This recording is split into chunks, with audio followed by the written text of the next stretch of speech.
லவ்தேத்தூர் இயேசுஸ் கிறிஸ்துஸ். இயேசு கிறிஸ்துவுக்கு புகழ். தமிழ் கூறும் நல் உலகில் வாழும் அனைத்து அன்பு உள்ளங்களுக்கும் வத்திக்கான் வானொலியின் வணக்கம். இறைவன் உங்கள் உள்ளத்தையும் இல்லத்தையும் தன் அன்பாலும் அருளாலும் அமைதியாலும் இன்றும் என்றும் நிரப்புவாராக.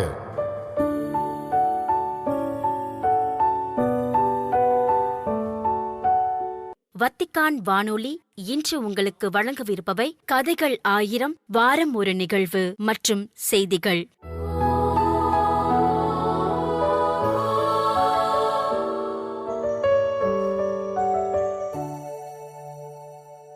கதைகள் 1000.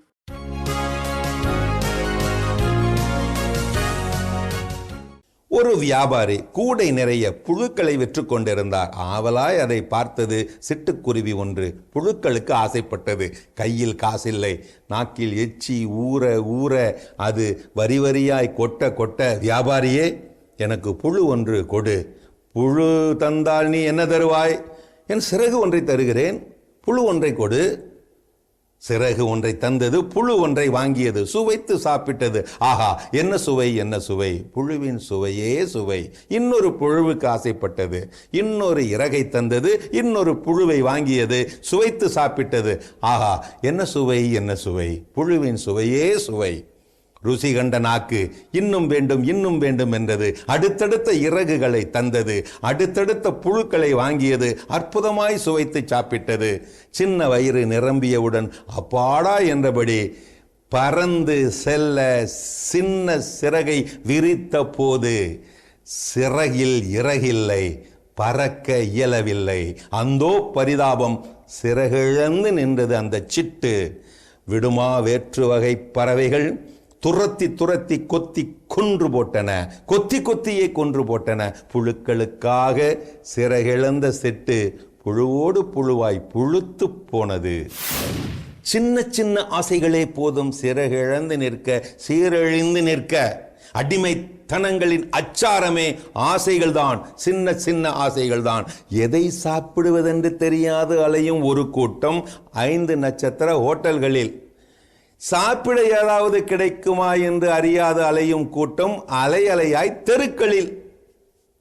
ரசித்து கெட்டவனை விட ருசித்து கெட்டவனே அதிகம். பசிக்கு உண்பவனின் ருசியை ருசிக்கு உண்பவனால் ஒருபோதும் உணர முடியாது.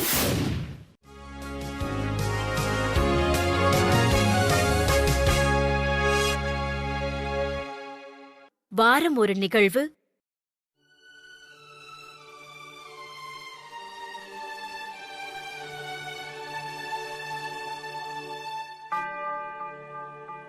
இயேசுவே, நீர் தொட்டால் போதும் என் உடலெல்லாம் அற்புதம் காணும். இயேசுவே, நீர் சொன்னால் போதும் என் மனமெல்லாம் சுகமாய் மாறும்.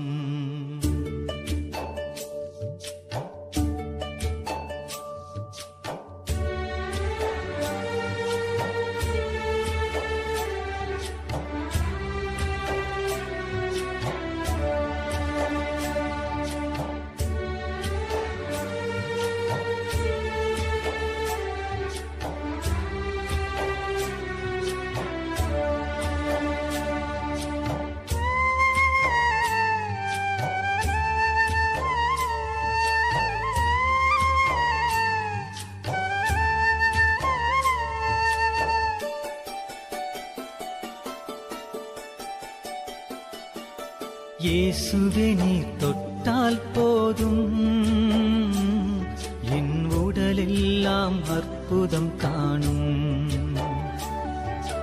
இயேசுவே, நீர் சொன்னால் போதும் என் மனமெல்லாம் சுகமாய் மாறும்.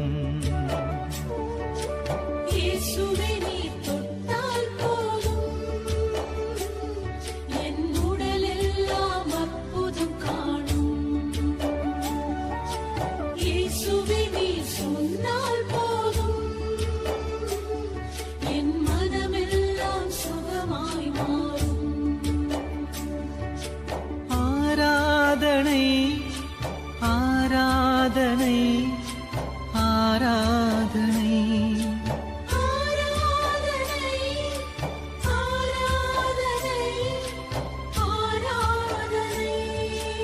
இயேசுவே நீர் தொட்டால் போதும், என் உடலெல்லாம் அற்புதம் காணும். இயேசுவே நீர் சொன்னால் போதும், என் மனமெல்லாம் சுகமாய் மாறும்.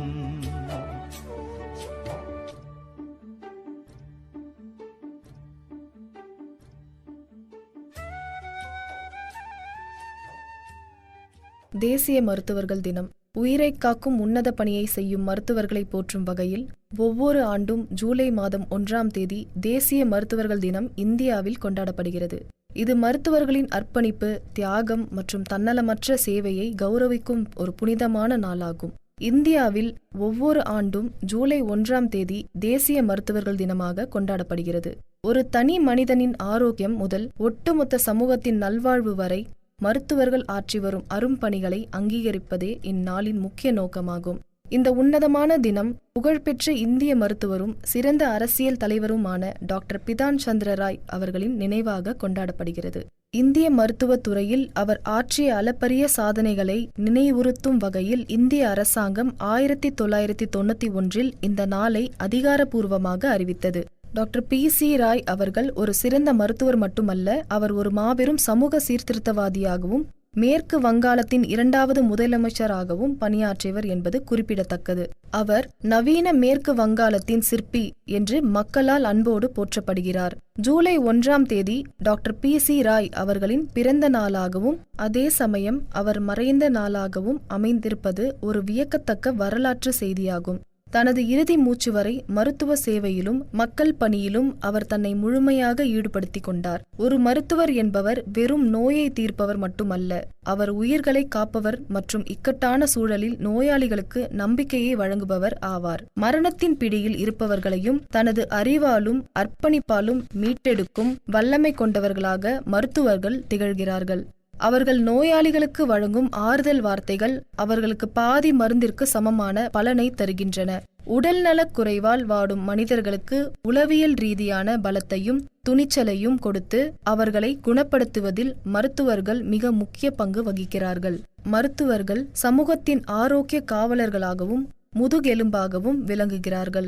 ஒரு தேசத்தின் உண்மையான முன்னேற்றம் என்பது அந்த நாட்டு மக்களின் ஆரோக்கியத்தை சார்ந்தது என்பதால் அந்த ஆரோக்கியத்தை உறுதி செய்யும் பெரும் பொறுப்பை மருத்துவர்கள் சுமக்கிறார்கள். மருத்துவர்களின் பணி நேரம் என்பது பெரும்பாலும் வரையறுக்கப்படாதது. அவர்கள் பகல் இரவு என்று பாராமல் அவசர காலங்களில் தங்களின் உறக்கம் மற்றும் ஓய்வை தியாகம் செய்துவிட்டு பணியாற்றுகிறார்கள். ஆபத்தான சூழல்களிலும் தொற்று நோய்கள் பரவும் காலங்களிலும் தங்கள் உயிரை பொருட்படுத்தாமல் மற்றவர்களை காக்க அவர்கள் எப்போதும் முன் நிற்கிறார்கள். இத்தகைய துணிச்சலும் அர்ப்பணிப்பும் மருத்துவ தொழிலை தெய்வீகமான ஒரு கடமையாக மாற்றுகிறது. குறிப்பாக நாம் அண்மையில் கடந்து வந்த COVID-19 பெருந்தொற்று காலத்தில் மருத்துவர்கள் காட்டிய வீரம் உலகத்தையே வியக்க வைத்தது. தங்களின் குடும்பத்தை பிரிந்து பாதுகாப்பு உடைகளை அணிந்து கொண்டு அவர்கள் ஆற்றிய சேவை அவர்களை நிஜ வாழ்வின் உண்மையான போர் வீரர்களாக அடையாளப்படுத்தியது. இந்த தினம் மருத்துவர்களின் அத்தகைய கடின உழைப்பை நினைத்து அவர்களுக்கு மனமார்ந்த நன்றிகளை சொல்வதற்கு ஒரு சிறந்த நல்வாய்ப்பாக அமைகிறது. நாம் நலமாக இருப்பதற்கு பின்னால் ஒரு மருத்துவரின் நீண்ட நேர உழைப்பும் தியாகமும் மறைந்திருக்கிறது என்பதை நாம் ஒவ்வொருவரும் உணர்ந்து செயல்பட வேண்டும். சமூகத்தில் ஆரோக்கியத்தின் முக்கியத்துவத்தை உணர்த்துவதற்கும் இந்த தினம் பேருதவியாக பயன்படுகிறது. நோயற்ற வாழ்வே குறைவற்ற செல்வம் என்பதை மக்களுக்கு எடுத்து கூறி தடுப்பு நடவடிக்கைகள் குறித்த விழிப்புணர்வை ஏற்படுத்த மருத்துவர்கள் இந்நாளில் பெரிதும் முயல்கிறார்கள். மருத்துவர்கள் மற்றும் நோயாளிகளுக்கு இடையிலான உறவை மேம்படுத்துவது இந்நாளின் மற்றொரு மிக முக்கியமான நோக்கமாகும்.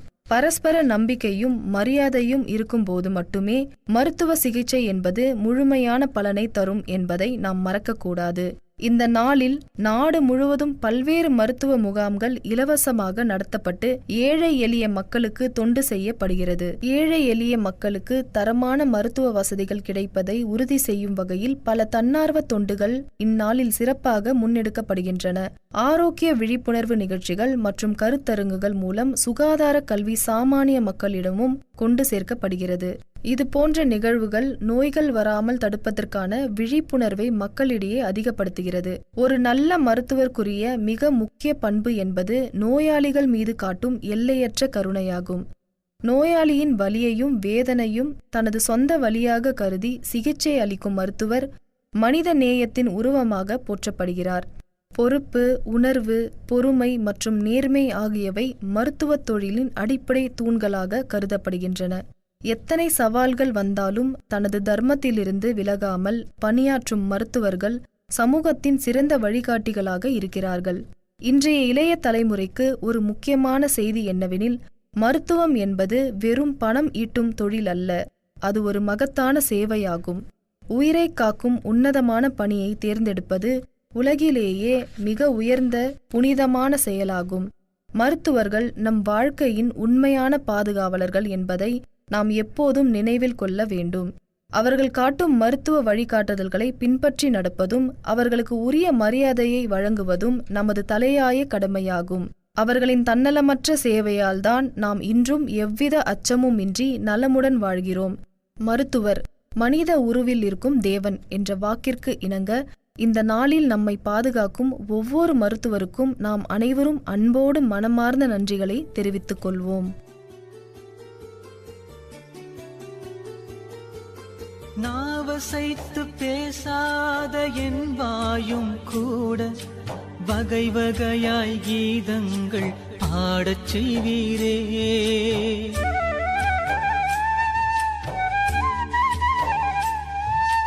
நாவசைத்து பேசாத என் வாயும் கூட வகை வகையாய் கீதங்கள் பாடச் செய்வீரே.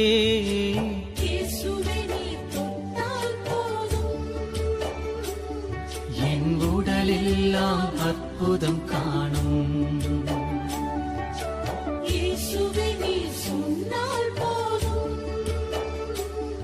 என் மனமெல்லாம் சுகமாய் மாறும்.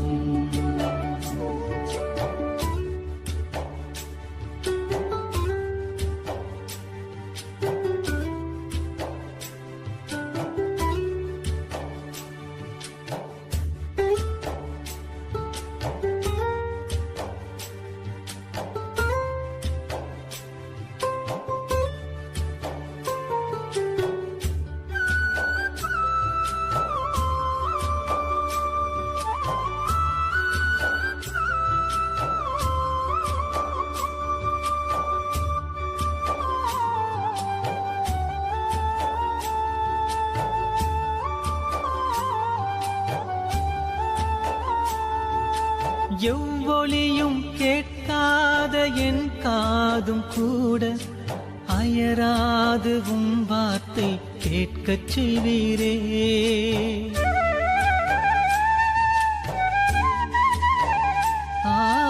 எவ்வொலியும் கேட்காத என் காதும் கூட அயராது உம் வார்த்தை கேட்கச் செய்வீரே.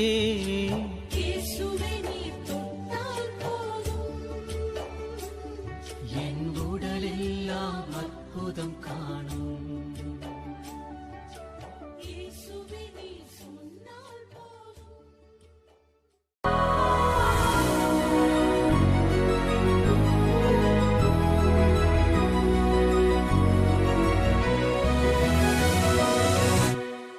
செய்திகள். பேதுரு திரு அவையின் ஒற்றுமையை நிலைநிறுத்திய மெய்ப்பராகவும் பவுல் பிற இன மக்களிடையே நற்செய்தியை அறிவித்த அயராத திருத்தூதராகவும் திகழ்ந்தனர் என்று குறிப்பிட்ட திருத்தந்தை, இருவரும் வெவ்வேறு பண்புகளும் பின்னணிகளும் கொண்டிருந்த போதிலும் கிறிஸ்துவின் ஒரே பணிக்காக தங்களை முழுமையாக அர்ப்பணித்தனர் என்று கூறினார். ஜூன் 29 திங்கள்கிழமை புனிதர்கள் பேதுரு மற்றும் பவுல் பெருவிழாவையொட்டி வத்திக்கான் புனித பேதுரு பெருங்கோவிலில் இடம்பெற்ற திருப்பலியில் மறையுரையாற்றிய போது இவ்வாறு மொழிந்த திருத்தந்தை, புனிதர்கள் பேதுரு மற்றும் பவுல் திரு அவையின் ஒற்றுமை, நம்பிக்கை மற்றும் நற்செய்தி பணியின் நிலைத்த தூண்களாக விளங்குகின்றனர் என்று வலியுறுத்தினார். பேதுருவின் வாழ்க்கை தவறுகளை ஏற்றுக்கொண்டு மனம் திரும்பி திரு அவையின் ஒற்றுமையை நிலைநிறுத்திய சாட்சியாக அமைந்தது என்று எடுத்துரைத்த திருத்தந்தை, அவரிடம் ஒப்படைக்கப்பட்ட திறவுகோல்கள் அதிகாரத்தின் அடையாளம் அல்ல, மாறாக மக்களை ஒன்றிணைக்கும் பொறுப்பின் அடையாளம் என்று குறிப்பிட்டார். மேலும் திரு அவையில் ஒற்றுமை என்பது தனிப்பட்ட கருத்துக்களை பிடித்துக் கொள்வதன் மூலம் உருவாகாது, மாறாக உண்மையின் வெளிச்சத்தில்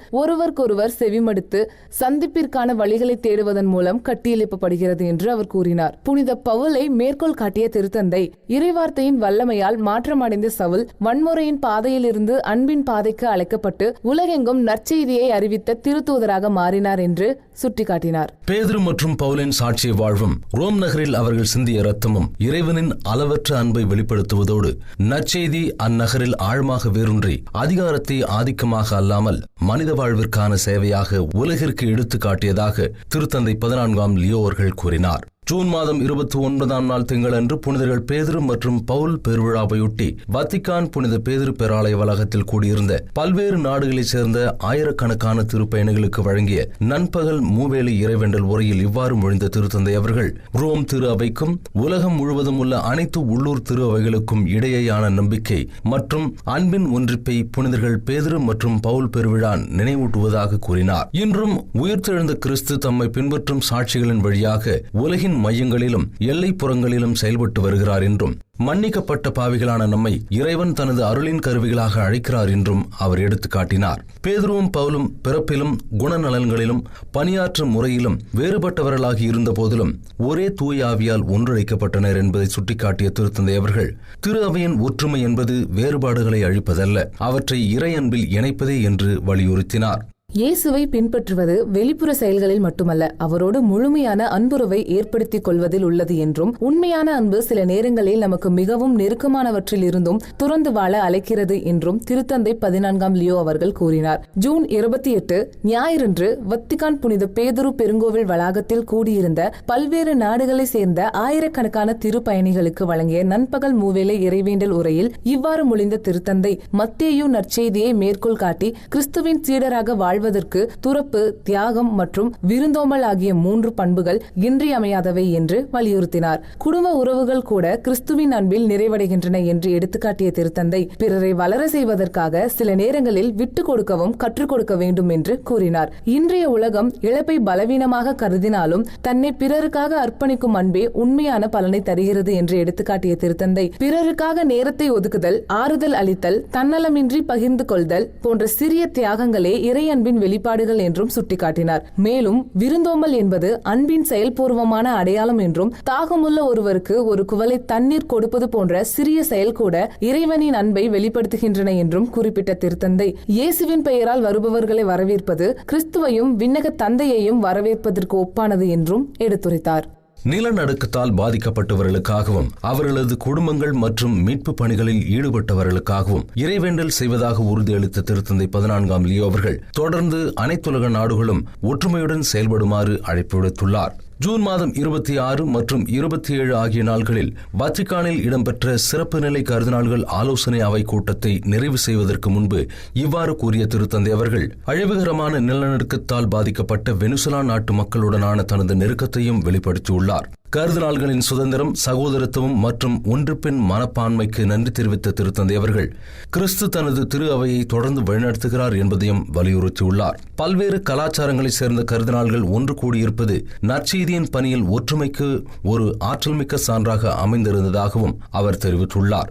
கூட்டுறவு இயக்கம் என்பது வெறும் நிர்வாக முறை மட்டுமல்ல, அது திரு அவையின் வாழ்வு முறை என்று வலியுறுத்திய அவர், அதன் கவனம் யார் அதிகாரம் வைத்திருக்கிறார் என்பதில் அல்ல, மாறாக செவிமடுத்தல், பகுத்தறிதல் மற்றும் தூயாவியின் வழிகாட்டுதல் ஆகியவற்றின் மூலம் கிறிஸ்துவால் ஒப்படைக்கப்பட்ட கொடையை பாதுகாப்பதில் இருக்கிறது என்று கூறியுள்ளார்.